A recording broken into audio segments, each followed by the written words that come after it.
following Christ. It's not easy to be a follower of Christ.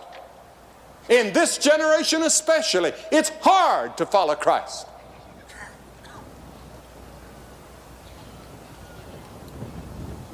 There are two roads of life, Jesus said. Enter ye in at the strait gate. For wide is the gate and broad is the road that leadeth to destruction. And many there be that go in thereat, he said. Because strait is the gate and narrow is the way that leadeth unto life, and few there be that find it. He said the broad road that leads to hell is filled.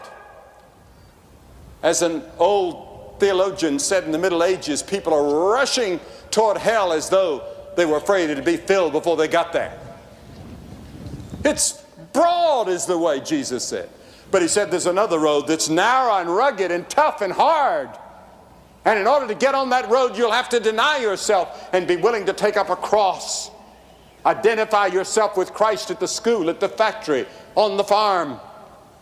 And with your friends and neighbors, let them all know where you stand. That you stand for Christ and for righteousness and for honesty and for goodness and for morality and for justice.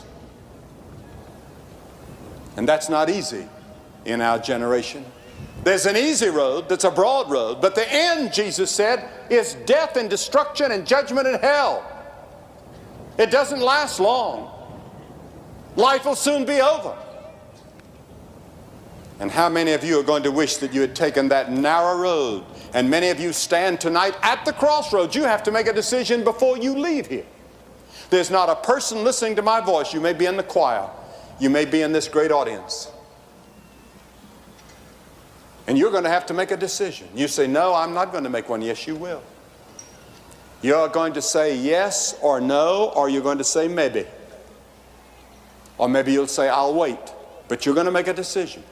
Not a person in this place will leave here tonight without having made a decision about what you're going to do with Jesus Christ. You will have made it when you leave here. So Jonah, it says, paid the fare thereof. He got on the boat, got on the ship, paid the fare, and the Bible says that when you follow the broad road, live for yourself and for pleasure, the wages of sin is death. The way of the transgressor is hard. There's a hardness to being a transgressor too that ends up in death and judgment. A series of tragedies came to the ship and the crew. And they began to pray to their gods when the storm came. And they said, oh, save us. What's wrong? What's wrong? What's wrong?